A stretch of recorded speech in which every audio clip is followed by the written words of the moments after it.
Assalamualaikum warahmatullahi wabarakatuh. Salam belajar. Sahabat pelajar, jumpa lagi dengan kami dalam acara program Bincang Penyuluh Hukum. Ini telah hadir narasumber kita dari Badan Pembinaan Hukum Nasional. Beliau adalah Ibu Leni dan Ibu Febi. Untuk lebih jelasnya langsung saja, tidak basa-basi ya, biar tidak makan waktu banyak. Kita langsung memberikan kesempatan kepada narasumber kita untuk memperkenalkan diri masing-masing. Baik, terima kasih atas waktunya Pak Ali. Salam pembelajar semuanya. Terima kasih atas waktunya saya diberikan kesempatan hari ini untuk membahas tentang perlindungan anak ya Pak Ali ya. Perkenalkan, nama saya Leni Perina. Saya penyuluh hukum ahli muda dari Badan Pembinaan Hukum Nasional. Nah, untuk di sini kita akan menspesifikasikan untuk saya tuh di perlindungan anak dan perempuan, seperti itu Pak Ali. Kebetulan kan tema hari ini kita tentang perlindungan anak ya. Betul. Dan membahas kasus yang sedang viral sekarang ini ya. Iya. Seperti untuk itu. Keluarga gimana? Keluarga anak mungkin bisa. Kalau keluarga didoakan saja. Kebetulan belum berkeluarga. Masih ya. Mudah-mudahan segera kita doakan juga segera berkeluarga. Di tahun baru mungkin awal yang baru ya. Betul, mudah-mudahan ya. Amin.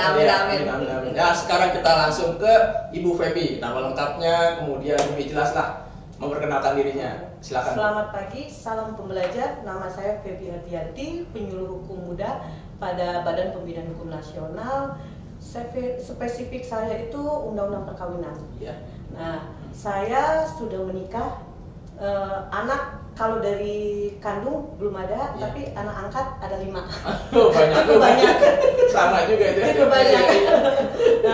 Iya, mudah-mudahan jadi berkah ya. Amin. Mudah-mudahan. Amin. Jadi jika ada sahabat pembelajar yang ingin bertanya, konsultasi tentang perkawinan, bisa datang ke kami, ke kantor Badan Pembinaan Hukum Nasional. Ya, terima kasih Bang Ali. Jadi sahabat pembelajar nanti ada semacam konsultasi ya. Bisa yang konsultasi tentang perkawinan. Nah, ini Bu Febi nih kayaknya pakarnya ya.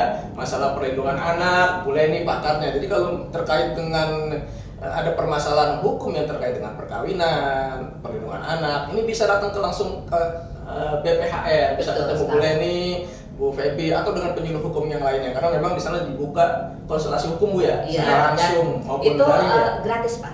Ingat, gratis, tidak ada biaya untuk konsultasi. Jadi kapan lagi memberikan kesempatan kepada sahabat pembelajar yang membutuhkan konsultasi, datang saja ke BPHN ya. Langsung ya. Ini terkait ini Bu Leni. Ini kan memang kekerasan terhadap anak sampai saat ini itu masih terjadi. Seperti pemukulan, kemudian ada ya terkait dengan fisik ya, kekerasan fisik, psikis, kekerasan seksual. Ini terkait dengan ada banyak kasus ya. Anak memukul pemukulan terhadap anak kandung sendiri itu dilakukan oleh orang tuanya. Kemudian juga ini ada kasus terbaru nih yang seorang ayah nih di Kecamatan Lewisari, Kabupaten Tasikmalaya, Jawa Barat. Dia itu tega memotong alat kelamin atau kemaluan anak yang berusia 5 tahun. Itu dilakukannya saat anaknya itu sedang tidur. Nah, ini menurut Bu Leni nih, dari kasus dari sisi perlindungan anak ini, apakah ada undang-undang yang mengatur tentang perlindungan anak ini? Kemudian ini kan pelakunya orang tua kandungnya sendiri. Nah, ini dari sisi perlindungan anak ini gimana Bu Leni? Baik, terima kasih Pak Ali. Nah, untuk perlindungan anak sendiri, nama yang pengertian tentang anak sendiri ya, saya garis bawahi. Anak itu kan namanya anak itu adalah seorang yang di bawah usia 18 tahun. Itu masih termasuk anak ya. Nah, hak anak itu kan untuk mendapatkan perlindungan seperti itu ya, salah satunya dari orang tuanya. Nah, apabila misalnya terjadi kasus, apalagi dilakukan oleh orang terdekat sendiri ya, dan kebetulan itu ayahnya ya, ayahnya sendiri itu akan sangat ya kita miris sekali ya mendengarnya, dan itu akan dikenakan ya hukuman maksimal bagi pelaku kekerasan terhadap anak tersebut. Nah, itu dalam undang-undang itu sesuai dengan Undang-Undang Nomor 17 Tahun 2016 itu tentang perlindungan anak, itu diberikan sanksi pidana itu selama 15 tahun penjara. Ancaman hukumannya betul, ya maksimal. Dan ini ada tambahan lagi, jadi ada ayat khusus yang ditambahkan dalam Undang-Undang Perlindungan Anak itu, yang kebetulan nih Undang-Undang Nomor 17 Tahun 2016 ini kan itu adalah perbaikan, istilahnya penambahan ya, dari Undang-Undang Nomor yang sebelumnya itu tentang penambahan sanksi pidana. Ya. Karena kan banyak sekali terjadi seperti kekerasan seksual ya oleh orang terdekat atau orang lain. Nah itu ditambahkan. Nah ini ada karena pelakunya orang terdekat. Nah itu ditambahkan dengan 5 tahun juga. Jadi pidananya jadi 20 tahun. Ya, karena pelakunya adalah orang tuanya sendiri. Betul. Penambahan hukumannya ya. 5 tahun betul. Ya. Jadi ditambah sepertiga ya. Sepertiga hukuman. Ditambah juga nanti ada denda sekitar 5 miliar ya. Seperti itu untuk ancaman pidananya. Nah ini untuk ayat khusus itu tadi itu sangat diperlukan ya, karena memang orang terdekat itu kan harusnya seperti itu, bukan orang tua saja ya, seperti misalnya pengajar dan juga misalnya wali, misalnya kan orang tua itu anak itu sudah tidak punya orang tua ya, walinya, iya pengajar, dan seperti ya banyak kasus yang terjadi kan, misalnya orang pengajar ya, nah itu termasuk dalam pasal khusus tadi yang ditambahkan seperti penambahan ya, karena dilakukan oleh orang-orang terdekat istilahnya dan udah yang istilahnya dipercaya untuk melindungi anak itu. Ini gimana kalau misalkan ini kan informasinya yang kita baca dari kasus ini itu ada indikasi diduga orang tuanya mempunyai kelainan jiwa katanya. Itu gimana dari sisi pelindungan anak sendiri?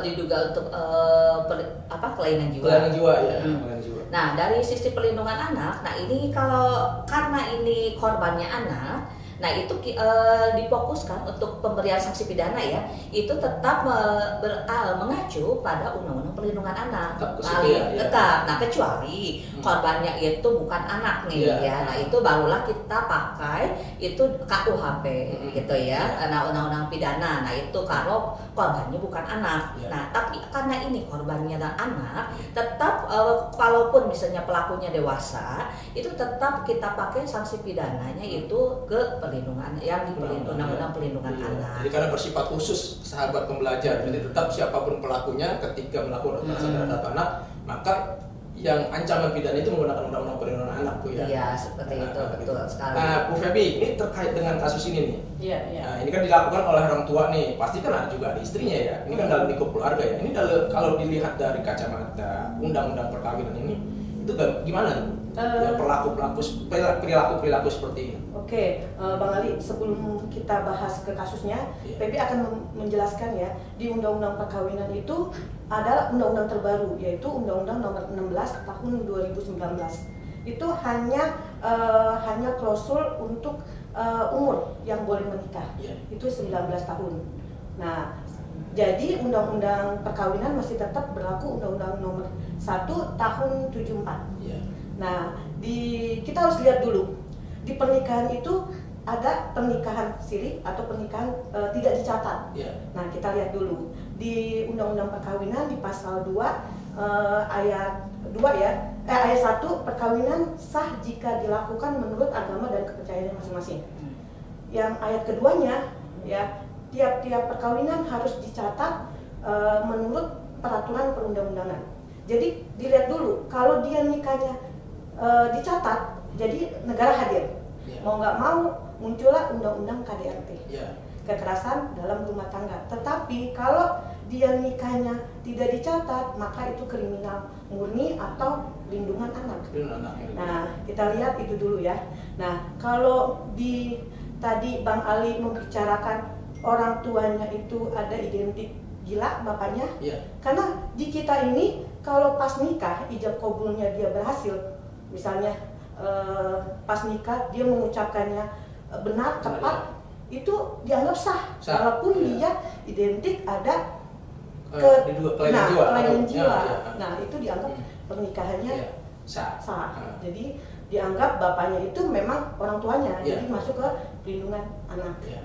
Nah, sekarang kita bahas tentang Undang-Undang KDRT-nya. Jika di Undang-Undang KDRT itu PKDRT di nomor 23 tahun 2004. Nah, pasal 5 KDRT itu ada jenisnya fisik, psikis, seksual, dan penelantaran anak. Maaf ya. Nah, kalau yang tadi disiksa itu masuknya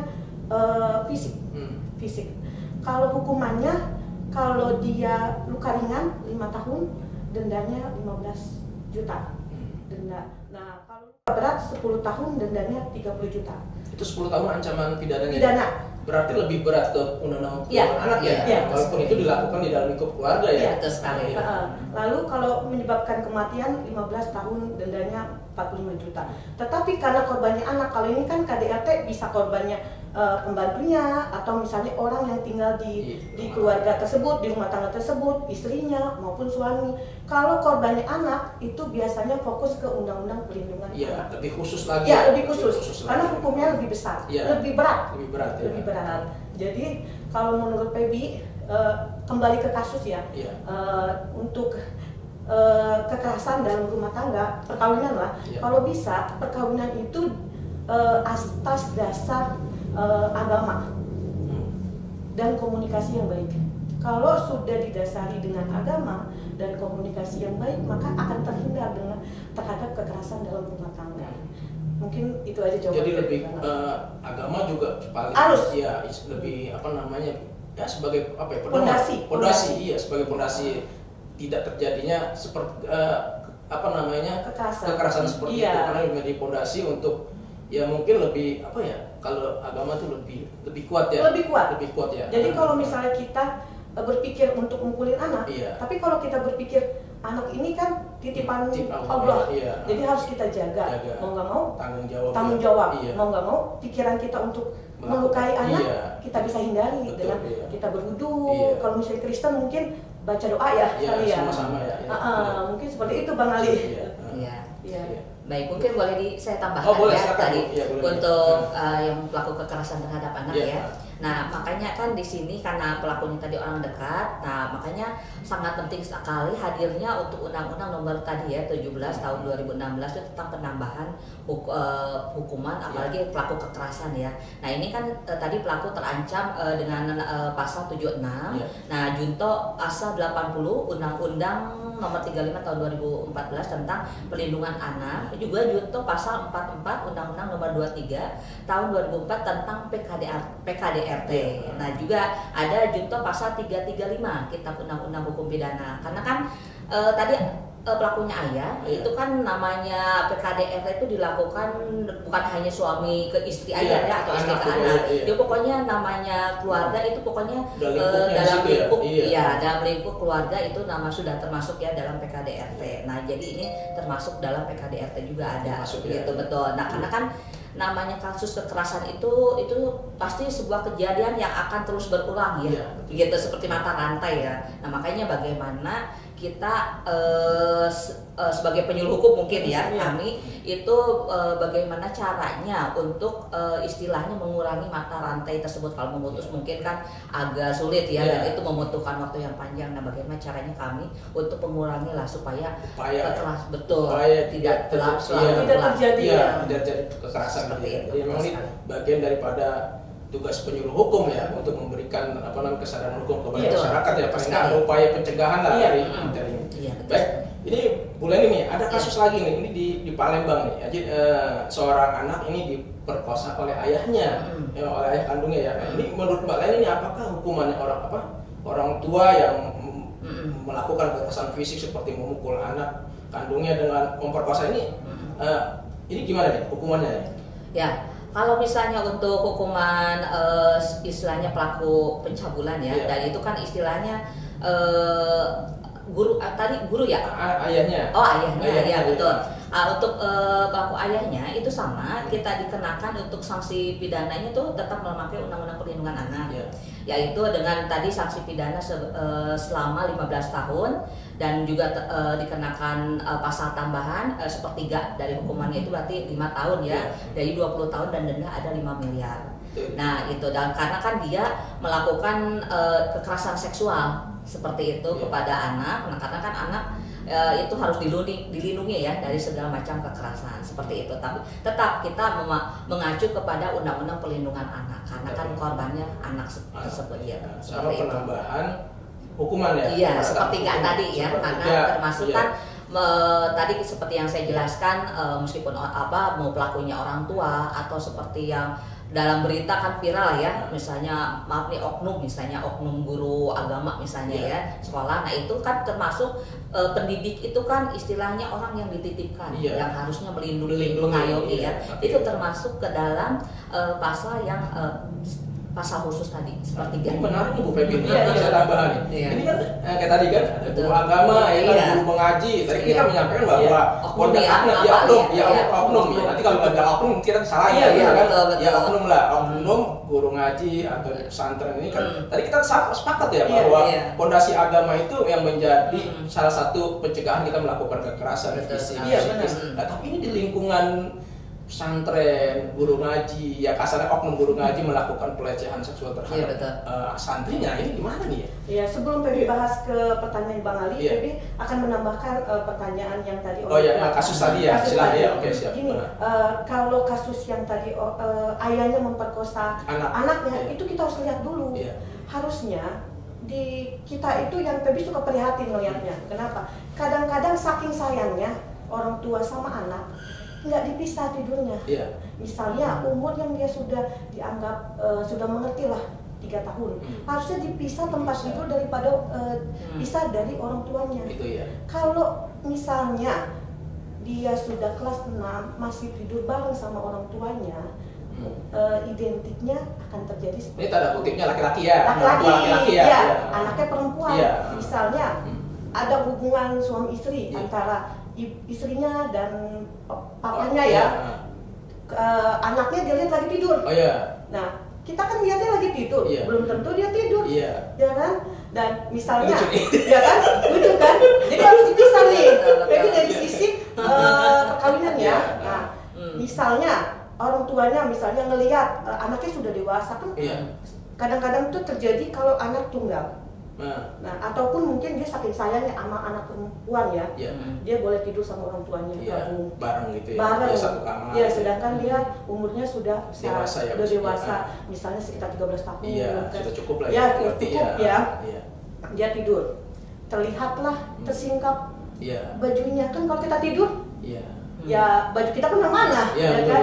Ya menahan sawat orang tuanya ini. Ibaratnya ini ada dari awal ya, pencegahan gitu ya, karena dari lingkungan keluarga ini sudah terbentuk seperti itu Dan jadi kalau bisa 3 tahun harus mau nggak mau dipisah dari tidurnya orang tua. Dan kita tekankan sama anak kita, baik lelaki maupun perempuan, ada bagian-bagian sensitif yang tidak boleh disentuh orang lain, walaupun orang tuanya harus izin sama mereka. Jadi mereka tahu, oh bagian ini tidak boleh. Kalau kita zaman dulu itu kan tabu menceritakan tentang seks lah ya. Sekarang ini kita harus kasih tahu siapapun, walaupun ayahnya itu tidak boleh, harus izin. Jadi lebih kepada pendidikan ini terkait dengan itu ya. Sama ya tadi dalam kasus yang orang tua memperkosa itu mungkin ya ada identik awal mulanya itu seperti itu yang Febi sebut. Cuman hukumannya sama. Bisa hukuman KDRT, undang-undang KDRT itu perbuatannya kekerasan seksual. Itu pidananya 12 tahun, dendanya 36 juta. Tetapi karena korbannya anak itu diperlakukan undang-undang perlindungan anak. Sekarang Febi akan membahas tentang yang di pesantren. Kalau di pesantren itu beda lagi. Itu dia tidak ada kasus KDRT, tapi dia pure murni pelindungan anak. Nah, jadi di pesantren juga kita tanamkan sama anak kita. Misalnya anak kita mau di pesantren, lelaki atau perempuan, kita tanamkan agama dan kita protek dia dari awal. Bagian sensitif kamu tidak boleh dipegang siapapun. Kalau dipegang kamu berontak, kamu berhak untuk marah. Kalau selama ini kan di pesantren takut. Anak diapain guru takut. Takut nilainya kurang. Takut nanti kenapa.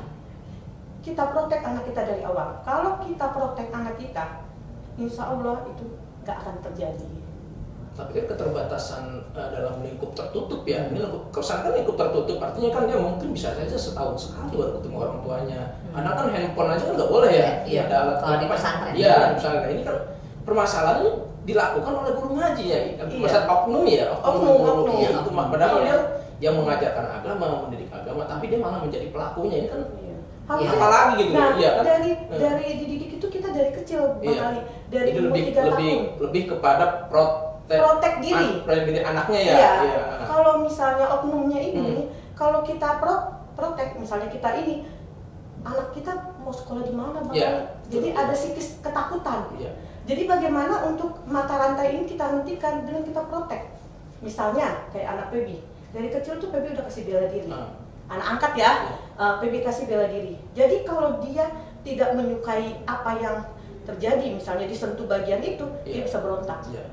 Bisa melakukan perlawanan. Bisa melakukan perlawanan. Jadi Pebi harap orang tua, saking dia menyayangi anaknya, jangan sampai kebablasan. Kayak tidur bareng sama orang tuanya.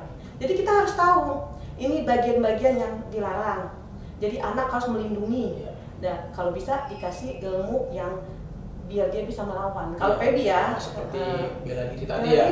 Karena itu kan oknum, nggak semuanya guru-guru ngaji, nggak semuanya guru itu melakukan hal itu. Itu hanya oknum, hanya beberapa orang. Karena dia mungkin mengincangnya itu orang yang lemah. Ada kesempatan. Coba kalau dia tidak ada kesempatan, tidak akan terjadi. Seperti itu Bang.